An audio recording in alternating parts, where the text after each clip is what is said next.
Em xin kính chào tất cả các bác nha, các cô chú nha. Hôm nay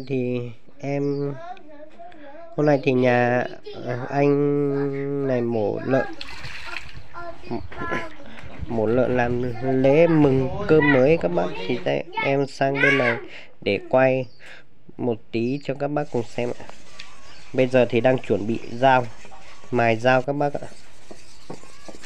Có mấy cây dao đây đang chuẩn bị mài để tí nữa được làm thịt. Đó. Cái đó là sẽ thành cái thằng. Vâng.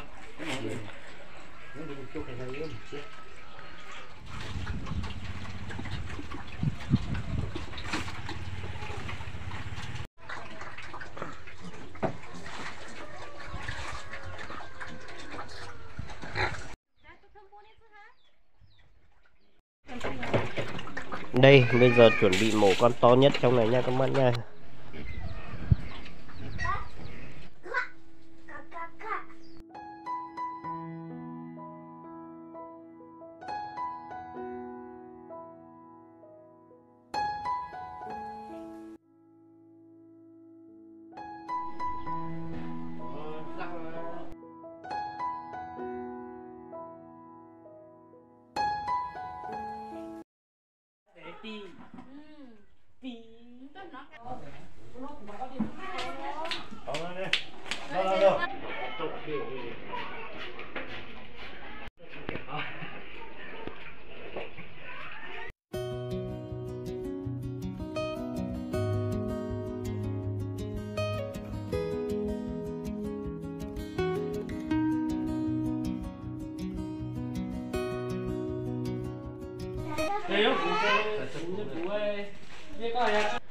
Đây, con lợn này có con sắp đẻ rồi nha các bác nha.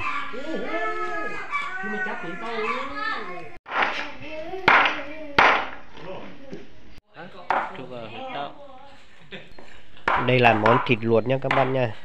Đây, chín rồi. Bây giờ là vớt ra thôi, nguội xong là thái.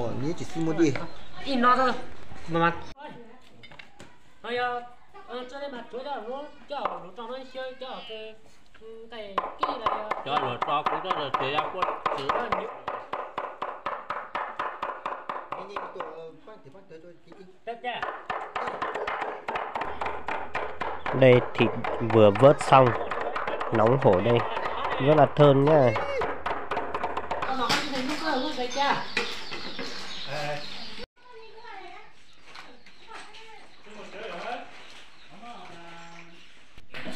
Đây là thân cây mùng nha các bác nha. Để tí nữa làm món nộm chua. Đây là thịt bây giờ đã ban xong rồi các bác ạ. Ban xong và tí nữa chuẩn bị lên đĩa thôi. Đây là cái lòng có con non ở bên trong các bác ạ.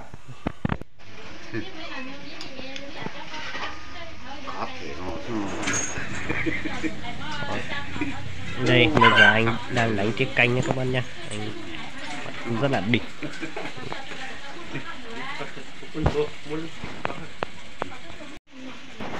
Quá là tuyệt vời luôn.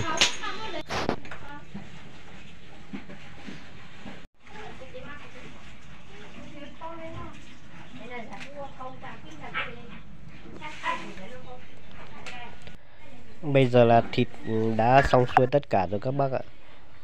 Đã bày lên đĩa rồi. Bây giờ chuẩn bị dọn ra mâm để ăn thôi các bác nha. Chả có gì cầu kỳ đâu ạ.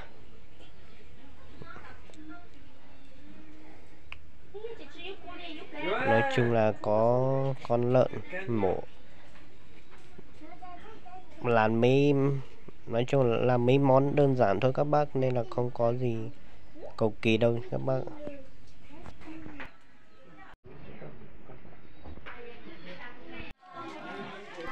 Nha các bác nha, bây giờ thì đã dọn ra mâm rồi, anh em vào mâm hết rồi. Bây giờ thì trời cũng tối rồi nên là nó không được đẹp mấy, các bác thông cảm. Bây giờ thì em cũng xin được tắt video tại Em xin được tắt máy quay tại đây và em cũng ngồi mân với các anh, các chú, các bác đấy. Chưa.